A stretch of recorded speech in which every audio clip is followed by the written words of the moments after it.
السلام عليكم ورحمة الله وبركاته.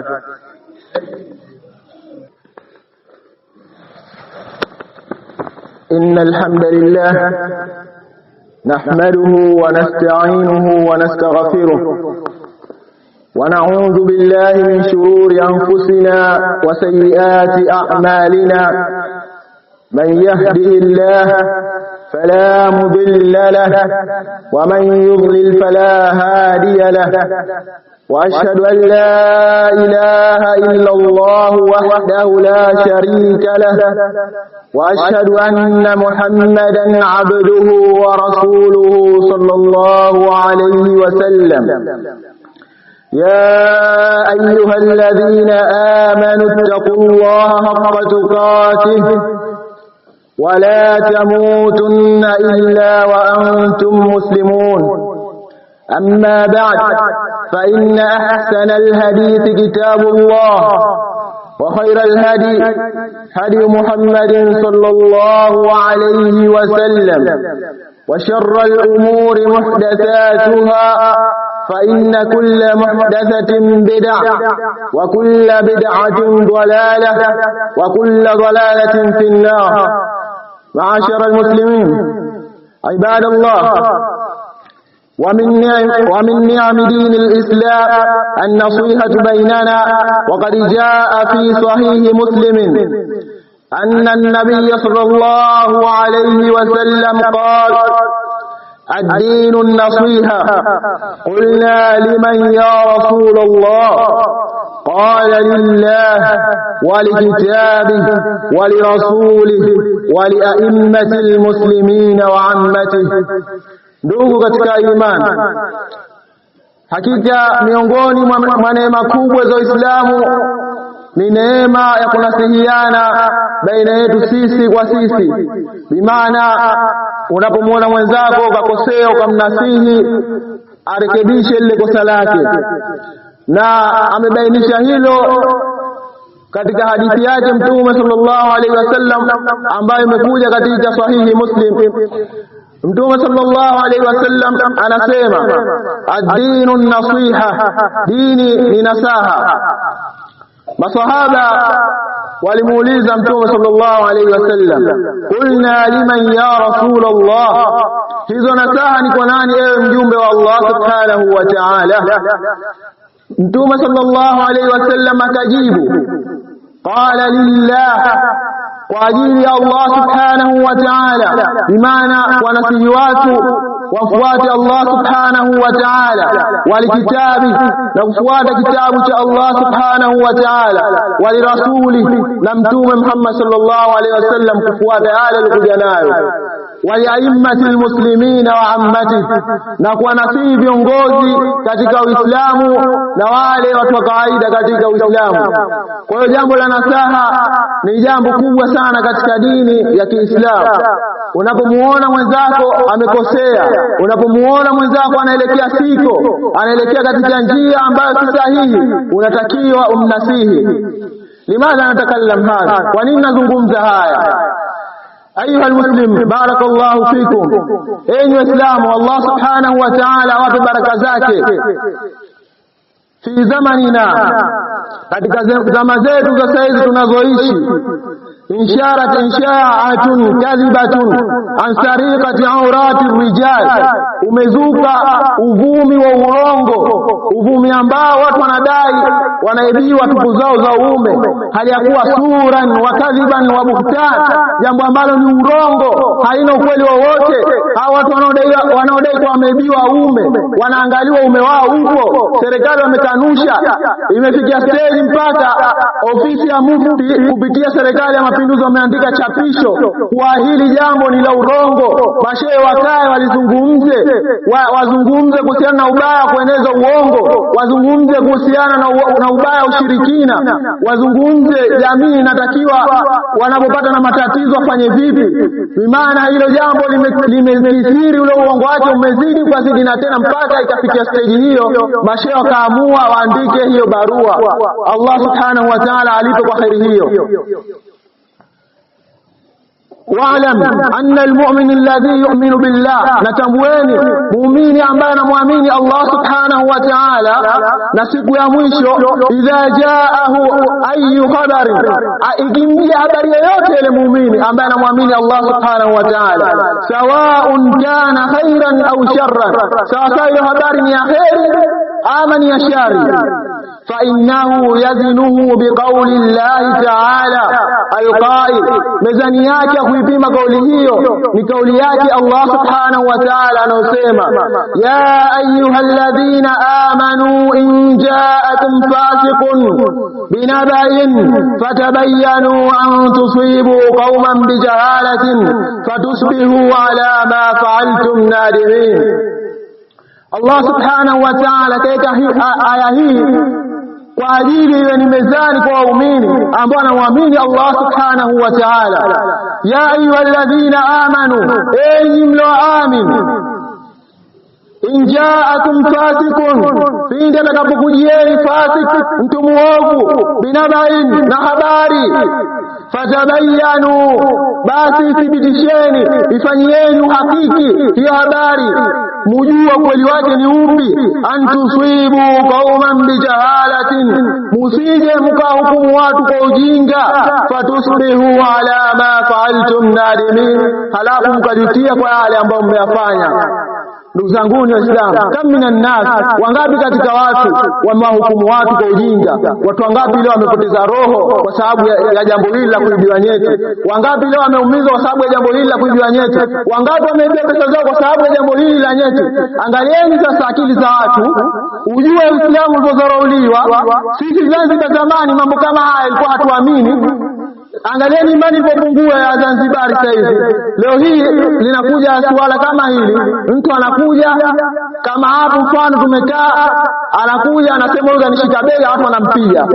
Lakini tumefanya utafiti, ili jambo ni utapeli. Matapeli wanatumia njia hiyo, wanajikushana kikundi, wakishamuona huyu ana pesa, wanasema huyu alinishika bega, wanamvamia, anampiga, alafu anachukulia pesa zake. Ndugu zangu ni Islam, tuweni makini na kuthibitisha habari.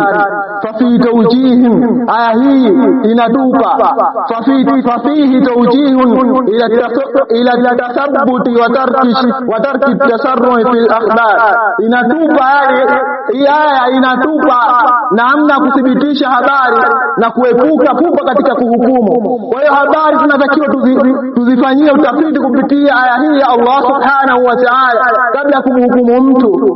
Leo hii ukiulizwa utaenda kumjibu nini Allah subhanahu wa ta'ala kwa kumuoa mtu ambaye kwa urongo ambao huna ushahidi nao? Na je, tujalie ndio tukaiba kweli ume ndio hukumu yake auliwe? Maana yake leo tunasikia habari kwa Pemba wamekufa watu na baadhi ya mikoa watu wamekufa. Tunaenda wapi na Uislamu? Uislamu ndio ulipofundisha hivyo, kama mtu kafanywa hasadi auliwe, ndio ulipofundisha Uislamu hivyo. Uislamu una namna zake ulizofundisha. Ndugu zangu ni Waislamu, tukae chini tusome dini yetu, tusiwe wajinga. Kama mtu kaja tu, yeye inaonyesha ni watu ni wajinga ambao ujinga umepandana na tena. Kama mtu anakuja tu leo, ukanishika bega tunampiga. Huu ni ujinga, wallahi ni ujinga. Zanzibar ilikuwa hatuna mambo hayo. Zanzibar ilikuwa tunapima mambo. Zanzibar ilikuwa si hatuamini uvumi kama huu mambo yalikuwa nasikia huko bali. Kwa sababu gani? Ilikuwa watu wanasoma kipindi hicho hapo kina Sheikh Nasr Rubati, Allah arehemu, ilikuwa anasoma na watu ilikuwa wanaamini itikadi sahihi. Haya yote ni madhara, watu hawaamini Allah subhanahu wa ta'ala, wanaamini ushirikina, wakaacha tauhidi. Wa min ajabi al-ujab, na katika maajabu ya kushangaza katika jambo hili, anna ba'dha an-nasi yushrikuna billah lubisi tamaim, baadhi ya watu wanamshirikisha Allah subhanahu wa ta'ala kwa kuvaa mahirizi, kwa kuvaa mapini, kwa kuvaa radaben na pini na tunguja, eti wanaamini ni kinga. Wa Rasul sallallahu alayhi wasallam naha dhalik, aliyakuwa Mtume sallallahu alayhi wasallam amekataza jambo hilo. Ilam yarhamkallah, tambueni Allah subhanahu wa ta'ala wa rehema zake, anna ta'alika tamaim, kutundika mahirizi, kuvaa mahirizi, kuvaa tunguja, kuvaa radaben liwiqayati min alhasad shirkun wa kufrun, kwa kuitakidi kwa wanajilinda na hasad kwa kuitakidi wewe ni kinga, hiyo ni ushirikina na unatoka katika Uislamu na kufuru. Mwogope Allah subhanahu wa ta'ala, usije ukapa katika ushirikina.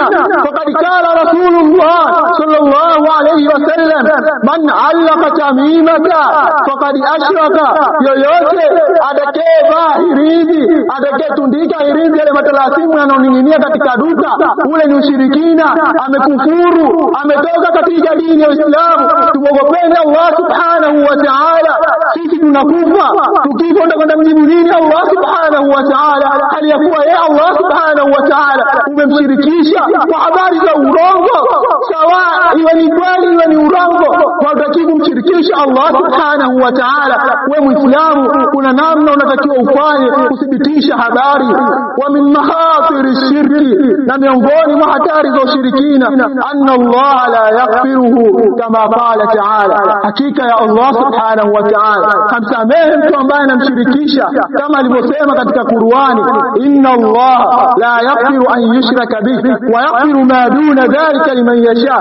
Inna Allah, hakika Allah subhanahu wa ta'ala la yaghfiru an yushraka bihi, hasamehe na kushirikisha na chochote kile, wa yaghfiru ma duna dhalika liman yasha, na anasamehe kinyume ya ushirikina kwa mtakaye. Bimaana mtu alikuwa anasimamisha swala, anafanya wema, ikawa mshirikishi Allah subhanahu wa ta'ala, yuko tahta inda mashiati Allah. Allah subhanahu wa ta'ala akitaka atasamehe, asipotaka hata samehe, lakini ipo katika hukumu ya Allah subhanahu wa ta'ala. Na kinyume chake, yule ambaye amekufa katika ulimwengu atamshirikisha Allah subhanahu wa ta'ala kwa kuvaa mahirizi, kwa kuvaa yale mapini na tunguja na rawabe, afahamu ya kwamba akifa katika hali hiyo amemshirikisha Allah subhanahu wa ta'ala, na atakwenda motoni milele na wala hakuna wa kumnusuru. Wa yaqulu shair, na anasema mmoja katika shairi, wa atharu shirki idha alimtahu kal khuldi fi jahannami hadithahu. Lau kana kwamba watu wangejua hatari ya ushirikina, wangekuwa na elimu na ile elimu ya hatari ya ushirikina, kama ni kukaa motoni milele, basi wangetahadhari nayo. Wa atharu shirki idha alimtahu kal khuldi fi jahannami hadithahu. Lau kama watu wangelijua elimu ya kumshirikisha Allah subhanahu wa ta'ala ni kukaa motoni milele, basi wangetahadhari nayo kushinda ukimwi na ukoma, kwa sababu dhambi ya kumshirikisha Allah subhanahu wa ta'ala ni kukaa motoni milele. Umemdhulumu Allah subhanahu wa ta'ala, na hakuna dhambi mbaya kama kumdhulumu Allah subhanahu wa ta'ala. Na dhambi ambayo mtu anajidhulumu nafsi yake katika hii dunia ni kumshirikisha Allah subhanahu wa ta'ala katika kuchukua yale mambo ambayo ni mahsusi kwa ajili ya Allah subhanahu wa ta'ala, ukaenda kumpa kiumbe ambaye hastahili kupewa mambo hayo, ukaamini waganga, ukaamini binadamu akakwambia hii ndio kinga, ukaamini kwa hii ukivaa hichi utapata hasad, hali ya kuwa anayokuwa na hasad ni Allah subhanahu wa ta'ala. Utambue ya kwamba umemdhulumu Allah subhanahu wa ta'ala. Allah subhanahu wa ta'ala anasema, innahu man yushrik billah faqad harrama Allahu alayhi aljanna wa ma'wahu an-nar wa ma lidh-dhalimin min ansar. Innahu, hakika hali na shani ilivyo, man yushrik billah, yoyote yule ambaye anamshirikisha Allah subhanahu wa ta'ala, faqad harrama Allahu alayhi aljanna, Allah subhanahu wa ta'ala amemharamishia mtu yule kuingia katika pepo. Ni haramu mtu ambaye atakufa katika hii dunia hali ya kuwa anamshirikisha Allah subhanahu wa ta'ala kuingia katika pepo ya Allah subhanahu wa ta'ala. Mafikio yake ni motoni, wa ma'wahu an-nar, na mafikio yake mtu huyo ni motoni. Wa ma lidh-dhalimin min ansar, na madhalim wenye kumdhulumu Allah subhanahu wa ta'ala kwa kumshirikisha hawatapata watu wa kunusuru. Ayuha almuslimuna ibadallah, dhambi ya shirki ni dhambi mbaya sana, kwa sababu mja anayedhulumu nafsi yake mwenyewe kwa kumshirikisha Allah subhanahu wa ta'ala. Na katika wasia wa Luqman alayhi salam, wasia wa kwanza aliomuhusia mwanawe ni kuhusiana na dhulma ya kumshirikisha Allah subhanahu wa ta'ala. Allah analithibitisha hilo katika Qur'an, sura Luqman aya ya 13, anasema Luqman alayhi salam, ya bunayya la tushrik billah, ewe mwanangu usimshirikishe Allah subhanahu wa ta'ala. Inna shirka la dhulmun adhim, hakika ushirikina ni dhulma kubwa, hakika ushirikina ni dhulma, unamdhulumu Allah subhanahu wa ta'ala.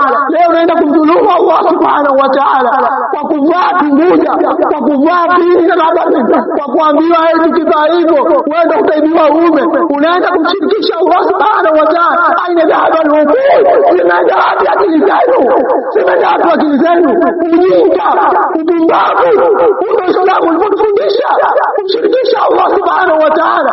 Kufanya nini wewe Allah subhanahu wa ta'ala kumshirikishe? Unatakiwa umwabudu Allah subhanahu wa ta'ala, kumtegemea Allah subhanahu wa ta'ala, bali wanasihi watu kumshirikisha Allah subhanahu wa ta'ala, wasimshirikishe Allah subhanahu wa ta'ala. Leo naenda kumwambia mtu hapa na pili eti ndo kinga, ni baba lukul. Kwa nini Uislamu huo kwa Zanzibar? Wallahi anasikitisha, yanaliza.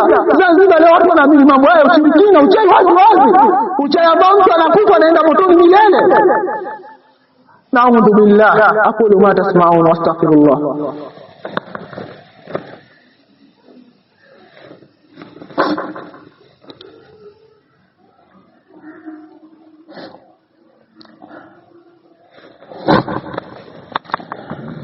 وحده لا شريك له وأشهد أن محمدا عليه صلاه وكفى. عباد الله، فيا أهل التوحيد عباد الله، القرآن علمني ومن يتوكل على الله فهو حسبه.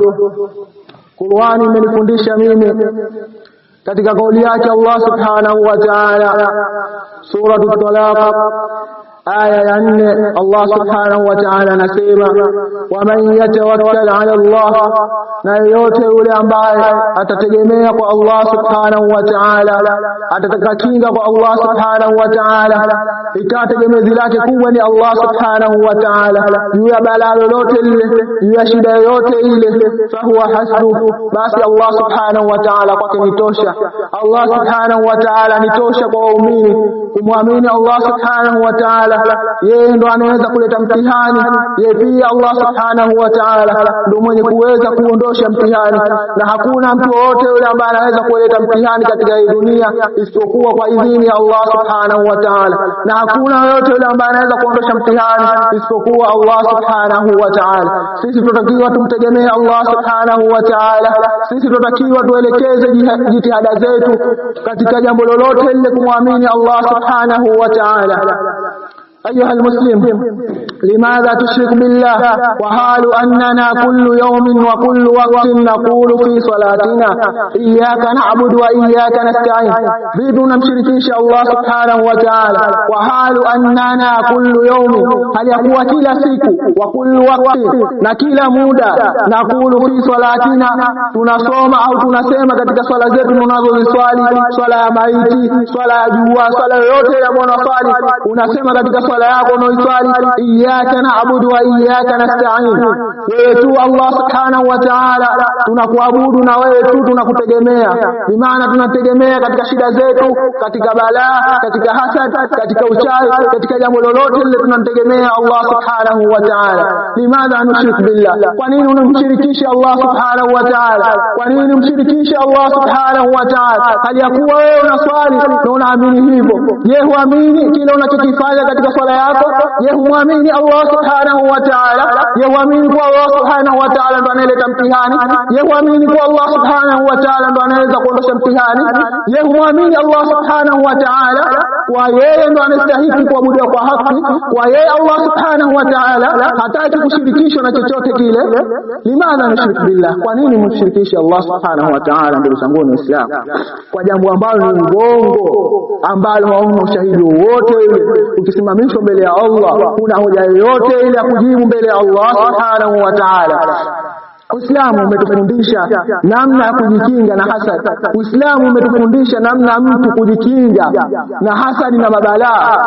Salatu dhuha, swala inoswaliwa pindi ambapo jua lishachomoza, unasubiria kama dakika 5, unaswali rakaa 2 au rakaa 4. Swala hiyo ni kafara viungo vyako vyote vya mwili. Ukiswali hiyo Allah subhanahu wa ta'ala anakulinda, bali ndio ni sababu ya kupata riziki. Kwa hiyo Muislamu anatakiwa lazimiane na adhkari, kuswali, kufanya adhkari, kumuomba dua Allah subhanahu wa ta'ala. Allamana ar-rasul sallallahu alayhi wasallam, ametufundisha sisi mtume sallallahu alayhi wasallam dua litahassun min al-bala'i fi qawl, dua ya kujilinda na mabalaa katika kauli. Sallallahu alayhi wasallam anasema a'udhu bikalimati llahi tammati. Some dua hii tunatakeza habari, tusihukumu tu, tusipige wenzetu wala tusimuumize mwenzetu wala tusiue, kwa sababu hatuna la kujibu mbele ya Allah subhanahu wa ta'ala. Kama wewe umeibiwa nyeti, nikamata mwenzako, nenda naye polisi wao ndio anatoa maelekezo, sio wewe upige. Wewe hujaamrishwa upige, mamlaka ndio yenye kufanya maamuzi, si wewe. Ukimpiga mwenzako ni kosa kisheria katika hii dunia pia na katika dini yako ya Kiislamu. Kama kafa yule wapata dhambi, na kesho akhira yule jambo la urongo kuliko kumwathiri watu, wanapigwa, wanaumizwa. Hapa Zanzibar, Unguja, Pemba, jambo ambalo linasikitisha Allah, linathibitisha akili za watu. Jambo hili limetuthibitishia kuwa uchache wa elimu za watu. Jambo hili limetuthibitishia pia baadhi ya maduati kulingania ni dawa. Huo pia ni ushirikina na unatoka katika dini ya Kiislamu na mshirikisha Allah subhanahu wa ta'ala. Watu wamuogope Allah subhanahu wa ta'ala. Mtu anakuambia paka jiko na maji ya moto kurejesha mume wako, hilo ni ushirikina. Nani kakwambia kwa nani tajeni mtu ambaye kaijua nyeti? Hebu njoo munishike mimi mara 100 ili bega hata iondoke nyeti. Hivi akili ziko wapi jamani? Mtu mwogopeni Allah subhanahu wa ta'ala, tunamshirikisha. Hivi hamjui kama kuna kufa? Ukifa utaenda kujibu nini Allah subhanahu wa ta'ala? أيها المسلم عباد الله، ماذا يقول من ظلم نفسه بالشرك؟ Tumeelezea kuhusiana na ubaya wa ushirikina, na mtu akifa katika hali ya ushirikina, hali ya kuwepo katika dunia, yani akishaondoka katika dunia ataingia motoni milele. Kitu gani sasa mtu afanye ambaye amemshirikisha Allah subhanahu wa ta'ala katika hii dunia hali ya kuwa yeye yuko hai, hajafa? الواجب على من ظلم نفسه بالمعصية أو شرك وهو حي، واجب kwa mtu huyo ambaye amemshirikisha Allah subhanahu wa ta'ala au amemwasi Allah subhanahu wa ta'ala hali ya kuwa yuko hai, at-tawbatu as-sadiqa, yani at-tawbatu an-nasuha, kutubia kwa Allah subhanahu wa ta'ala toba ya kweli. Allah subhanahu wa ta'ala anasamehe dhambi zote, lakini kwa sharti ujutie dhambi uliyofanya, uadhimie hutorejea dhambi hiyo, na ulazimiane na tauhidi, kumtii Allah subhanahu wa ta'ala. Alimshirikisha Allah subhanahu wa ta'ala, hii ni fursa. Akae aliye na dhambi zake amlilie Allah subhanahu wa ta'ala, atubie kwa Allah subhanahu wa ta'ala, alazimiane na ibada ya tauhidi, anasihi watu